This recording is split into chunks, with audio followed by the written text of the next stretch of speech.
To me, it's like everybody's scared of the government, you know what I'm saying? Because they killed Tupac and they killed Biggie Smalls. I don't care what y'all say. That's my seeing. Who cares? Wu-Tang is for the children. We teach the children. You know what I mean? Puffy is good, but Wu-Tang is the best, okay? I want y'all to know that this is ODB and I love you all. Peace. Old Dirty Bastard wasn't just wild, he was fearless.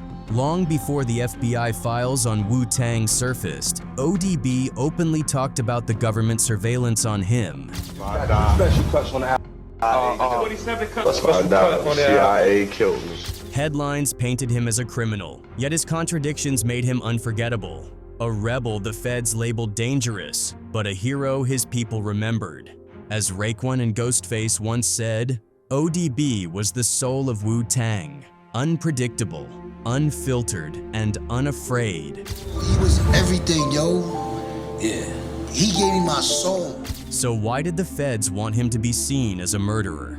Let's dig into full details. Old Dirty was a professional thief though, you know? He was a booster, you know? Yeah. I remember, you know. Old Dirty Bastard was never supposed to fit inside a box. To his fans, he was wild, magnetic, and unpredictable. The raw energy of hip-hop in human form, but above all, he was genuine. To the FBI, however, he was something else entirely.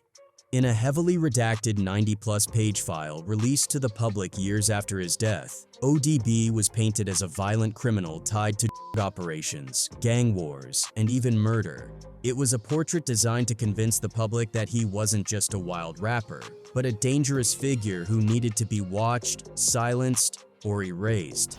Well, it's no news that the FBI has always had a hard-on for gangsta rap music, specifically the creative forces behind the genre's most iconic and provocative hits, and this particular one was on their radar till death. Born Russell Tyrone Jones in Brooklyn, 1968, he came of age in a city that treated poverty like a crime. Hunger wasn't abstract, it was daily. Stealing food wasn't rebellion, it was survival. The system didn't see a child in need, it saw another number, another young black boy to process. Juvenile detentions and probation became a cycle, introducing Russell early to what state control felt like. It was almost prophetic that the same government that surveilled him as a grown man had already marked him as a boy. But in the cracks of that struggle, music bloomed. With his cousins Robert Diggs and Gary Grice, the world would come to know them as RZA and GZA. Young Russell found refuge in rhymes. United under RZA's vision to create a movement that was equal parts music, philosophy, and business empire. They were gritty, raw, and unapologetic, and they were also smart. Wu-Tang broke industry rules by structuring contracts that allowed members to sign solo deals with different labels while keeping the group's brand intact. That kind of independence, especially for young black men from the projects, was threatening to the old systems of control. Old Dirty Bastard drew inspiration for his stage name from the 1979 film Old Dirty Kung Fu, later retitled Old Dirty and the Bastard in US syndication. At the heart of the movie is a wild, drunken misfit whose strange, unpredictable behavior never dulls his mastery of martial arts. In fact, his eccentricity is part of his strength. ODB identified with this archetype and similar characters, often adopting the alias, the Drunken Master, a nod to Jackie Chan's 1994 classic that defined the trope. His style reflected the same chaotic brilliance, unorthodox yet deeply skilled. As Method Man once put it, there's no father to ODB's style, meaning he wasn't following a blueprint. His music and persona thrived on raw originality, much like the cinematic figures he admired. When Wu-Tang finally exploded in '93 with Protect Ya Neck, ODB wasn't just another MC, he was an anomaly. He broke every rap rule. He sang off-key, he laughed mid-verse, he slurred like he was drunk but dropped lines so sharp you felt them cut. An engineer once said, "You couldn't produce ODB, you could only catch him." That chaos made him beloved and dangerous. In my neighborhood, my people know me. You know what I'm saying? See, if I try to come any different, they ain't gonna respect me no more. know what I'm saying? Because they, you know, people got that thing about themselves. You know, if you come from that neighborhood, you know what I'm saying, you can get out the neighborhood, but you can never take the neighborhood out of the people. Because ODB lived without filters, he owned his flaws and mistakes. He'll stop in traffic to light a cigarette, hook a PlayStation up in his BMW just to play Tekken in the middle of the road. He fathered 13 children, missed court dates. Yet, this same man lifted a car to save a 4-year-old girl trapped underneath. This same man stood on the Grammy stage declaring, "Wu-Tang is for the children." His contradictions weren't contradictions at all. They were the messy, unvarnished truth of a man who refused to perform for power. And that's exactly what made the government nervous. His life didn't fit in their boxes. He was too reckless to be a polished celebrity, too influential to be ignored, too loved in his community to be written off as just another criminal. So the FBI framed him in the only way they knew how, as a threat. I'm not crazy at all, okay? Everybody always saying that Dirty is crazy. Dirty is not crazy at all. Dirty just foresee a lot that a lot of people don't foresee. The FBI's interest in Wu-Tang didn't just appear out of nowhere. By the late 90s, federal agents were already investigating the group for alleged ties to organized crime. Rumors linked them to murders on Staten Island and RICO-level conspiracies. In their file, they linked ODB to organized crime, rings, and even alleged shootouts with police. The details were murky, sometimes contradictory, sometimes flat-out unproven. But to the Bureau, ODB wasn't just Russell Jones the rapper. He was a man who'd slipped through their system as a child, and now, as an adult, had a platform loud enough to reach the world. A 2012 Freedom of Information Act request revealed just how deep the surveillance went. ODB's 90-plus page FBI file included reports of shootouts, beatings, and bounties supposedly ordered by members of the Klan. Informants claimed ODB and his crew had ties to the Bloods and other gangs, and some even alleged that Wu-Tang members ordered hits on rivals. One of the most shocking claims came from a gang informant who told prosecutors that RZA had put out a $30,000 bounty on a man's head after robberies involving his family members. In another instance, the FBI suggested Wu-Tang members were involved in the killing of a teenager named Jerome Boo Boo Estella, linking it to retaliation for a robbery. On paper, these allegations looked serious. But here's what's important. None of it was ever proven in court. Despite years of surveillance, the FBI never successfully pinned those murders or conspiracies on Wu-Tang Clan or ODB. And that's where the story gets murky. If the FBI had so much intelligence, why didn't it lead to convictions? Some argue that the case fell apart because the accusations relied heavily on hearsay from informants trying to save themselves. Others believe the real reason is more complicated, that the FBI's file was less about proving crimes and more about creating a narrative. By painting ODB as a violent criminal, law enforcement could justify the constant harassment, the surveillance, and the arrests that plagued his life. The file itself is littered with contradictions. While some pages suggest he was a gang leader orchestrating shootings, others describe him as a known associate rather than a mastermind. Redactions cover entire sections, leaving gaping holes where context should be. For fans who've seen the file, it reads less like a smoking gun and more like an attempt to build a case that never held together. ODB himself seemed to know this. Throughout his career, he warned that the government was watching him. According to a music executive, Steve Rifkin, who talked about ODB in a documentary, he said, "He would literally come to my record company office twice a week with a record out, not a record out, so he could just relax. I don't know if that was the drinking, the pressure of his life. I thought it was paranoia, but he was really having some real issues. I called some people, and that's when I realized the cops were definitely looking at him." At the time, many dismissed it as paranoia fueled by stress or but when the FBI file became public years later, his fears didn't look so far-fetched anymore. Because for many fans, it wasn't just about crime. They believe ODB was exposing something bigger, secret societies, the government itself, the systems watching him. He said it himself in interviews. The feds were on him, and he wasn't afraid to call it out. To the FBI, those warnings might have sounded like paranoia. To his followers, they were proof he saw through the curtain. Take the infamous food stamp stunt, which is another instance where ODB, a millionaire rapper, rolls up to collect welfare on national TV. Another file added, another box ticked. But to others, it was performance art, a middle finger to a welfare system designed to keep the poor in place. It wasn't fraud, it was defiance. Anybody got a quarter? Thank you. I'm tired of being poor, man. Give me the food stamps. How much money you got here?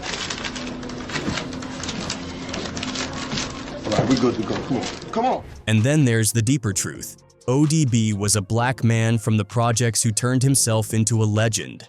For some in power, that was the real threat. Legends, especially black ones, make the powerful uneasy. Was the Bureau just hyped up on the fear of a black man with a mic, a platform, and a wild glint in his eye? But here's the contradiction. While the file was full of sensational accusations, ODB's real life told a different story. Behind the headlines and arrests was a man known for his kindness, his love for his community, and even his willingness to risk his own safety to protect others. The real question isn't why ODB lived wild. The real question is, why did the government want you to believe Old Dirty Bastard was a killer, even years after his death? He was the one. When we was at our lowest moment and not believing in this, Dirty would come in the room and it'd take him 2.3 seconds to get y'all back up to be like, we the best. Well, if you only knew Old Dirty Bastard from the most sensational headlines, you'd think the story began and ended with a federal file and a list of redacted accusations. But Old DB, the cousin, the neighbor from Brooklyn, the kid who came up freestyling with his family, was bigger than a file to people who paid attention. While the FBI was painting him as a murderer, the reality was often the opposite. Because during this period of his life, he rushed from a studio to save a 4-year-old girl pinned under a car after an accident in Brooklyn. He organized onlookers to help lift the vehicle. And then, even after the incident, he kept in touch. He quietly visited her in the hospital until she recovered. It wasn't a publicity stunt. Most of the world didn't even hear about it until years later. This was ODB's real character, because when it came to children, ODB didn't play. On one occasion, he said all the children in the world are his, and this kind of concern and care clashed with everything the FBI wanted everyone to believe. Yeah. You get incredible strength sometimes in a moment of panic. Yes. And you lifted the car off the girl. By yourself? No, he got some people there. Some people there, and it just happened, Journalists who read through the release noted how the file leaned on informants and untested claims, mixing hearsay with speculation about robberies, guns, and worse. Evidence points toward a dynamic where law enforcement gathered anything that sounded incriminating, then stapled it together as a shadow biography. Rolling Stone's write-up captured that mashup of accusations and redactions. The smoking gun posted the primary docs that fans combed through for weeks. No charges came from it, and still, the myth of the dangerous ODB stuck. One could say, just an act of saving a little girl doesn't mean he's all good, but that's not the only account where ODB's image contrasts what the FBI said. There are repeated stories of spontaneous generosity, impulse philanthropy that made perfect sense if you knew where he came from. Even critics who scolded him for the infamous welfare limo moment admitted that the cartoon version of ODB, the guy mugging for MTV as he swiped benefits, coexisted with a person who would routinely buy food for people around the way or break bread on the spot. If you zoom out from the most viral moments and trace his origin, the contradictions start to make a certain sense. ODB's artistry was born with his cousins Robert Diggs and Gary Grice, before they were RZA and GZA, when the three of them formed the All In Together Now crew. The chemistry was family deep. Weekends of kung fu tapes, 5% lessons folded into slang, and a relentlessly DIY approach to sound. Protect Ya Neck didn't just break the door open. It announced that a new kind of New York truth-telling had arrived, scruffy, philosophical, and unignorable. Critics have long noted how that debut single and the 36 Chambers album that followed redefined the city's hip-hop, putting the grit and humor of Staten Island and Brooklyn back at the center. ODB wasn't just a hype man in that world. He was the id of the operation, the blues wail, the laugh that turned into a bar. He blurred the lines between the songs he sang as a career and it being a way of life for him. Some conspiracy theories reveal that the reason certain agencies obsessed over him was precisely because he refused to act grateful or quiet, and the NYPD wasn't just patrolling streets. They created a unit just to monitor hip-hop, informally known as the hip-hop police. By the late 90s, they were assigning threat levels to shows and treating rappers like gang members, fueled by a fear of influence and visibility. The hip-hop police reputation in New York was a known force, and the A&E documentary. Biography presents Old Dirty Bastard, A Tale of Two Dirties. Includes voices who say he had legitimate reasons to feel watched. This was one of them. We've had industry figures who recalled him ducking into offices just to catch his breath from constant stops and surveillance. Even though nothing is proven about specific plots, the documentary and companion coverage argue he was living under pressure few artists could withstand, especially someone battling addiction, mental strain, and non-stop scrutiny. That pressure is a crucial context for understanding the man behind the headlines. When it comes to family life, Old Dirty Bastard's family has always painted a picture of him that goes far beyond the headlines. Yes, he had a complicated personal life, fathering 13 children with 6 different women and sometimes falling behind on child support. But to those closest to him, that didn't define who he was. It wasn't as bad as the headlines tagged him because they often describe him as a man full of love, humor, and raw honesty. Someone who could walk into a room and instantly light it up with his unpredictable energy and charm. His widow, Iceline Jones, speaks from a place of love and authenticity, describing him as a father, a husband, a son. He really loved his family. He was strict, a loving father. He made sure I had everything I needed. He taught me how to cook and clean. To his children, ODB wasn't just the larger-than-life figure the world saw. He was dad funny, caring in his own way, and protective. His family recalls how he would make time for each of them despite his chaotic lifestyle, and how his presence, even when inconsistent, was unforgettable. His son, Barson Unique Jones, aka Young Dirty Bastard, YDB, recalls how his mother's old tapes capture ODB in simple, tender moments, playing and dancing with us. And just like every celebrity has a child who takes after him, YDB is continuing his father's legacy as a rapper. Maybe less crazier though. His siblings and relatives also emphasize his deep loyalty to family and his natural ability to bring people together, even during the hardest times. In an interview, the children's ideas and memories of him were far-fetched from the criminal history and image painted of ODB and the absent father image. For them, his flaws didn't erase his essence. Instead, they remembered a man who was unapologetically himself, a free spirit who made people laugh and feel loved, even if life's struggles sometimes got in the way. He was just as interesting in real life as he was on screen, and no amount of fame changed his personality. When asked if the ODB we see on screen is the same person at home, his daughter Taniqua says, "It was no act. It was no show. That's who he was. So if he was digging up his nose, he's probably listening to me right now, digging up his nose, doing whatever." ODB's family keeps his legacy alive not just as a hip-hop icon, but as someone who, with all his imperfections, was still a deeply lovable soul. Now set those lived moments against the starkness of courthouse language, and you can see how a character gets flattened.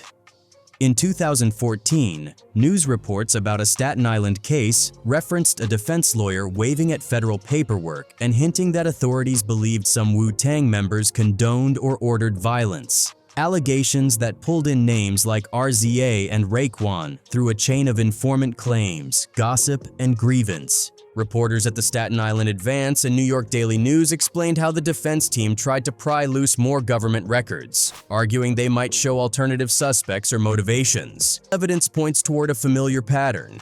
Wu-Tang's gravity in New York made them magnets for rumors, so much so that an unrelated case could invoke their myth to complicate its own narrative.